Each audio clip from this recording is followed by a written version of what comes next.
Saudi அரேபியாவின் பெரும்பாலான பகுதிகளில் இடியுடன் கூடிய கனமழை பெய்து வருகிறது. இந்த நிலையில் திங்கட்கிழமை வரை மழை தொடரும் என வானிலை ஆய்வு மையம் கூறியுள்ளது. அனைவரும் பாதுகாப்பாக இருக்கவும், வெள்ளம் ஏற்படும் பகுதிகள் மற்றும் பள்ளத்தாக்குகளுக்கு செல்ல வேண்டாம் என சவுதியின் சிவில் பாதுகாப்பு இயக்குநரகம் எச்சரித்துள்ளது. மெக்காவின் சில பகுதிகளில் கனமழை பெய்யும் என்று வானிலை ஆய்வு மையம் எச்சரித்திருந்தது.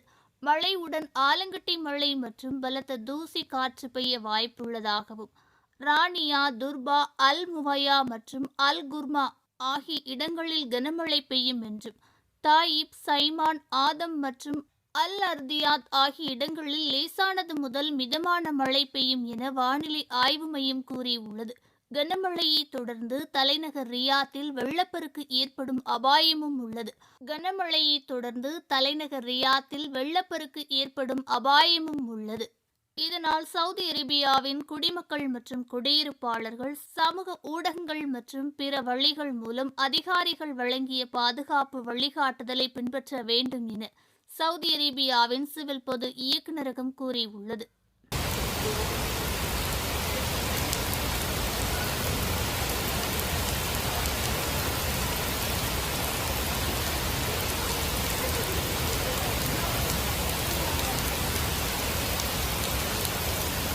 ஓகே ஃப்ரெண்ட்ஸ், இது போன்ற நியூஸ்களை உடனுக்குடன் தெரிந்து கொள்ள எங்கள் ரேஸ் தமிழ் சேனலை லைக் பண்ணுங்க, ஷேர் பண்ணுங்க, கமெண்ட் பண்ணுங்க, மறக்காம சப்ஸ்கிரைப் பண்ணுங்க.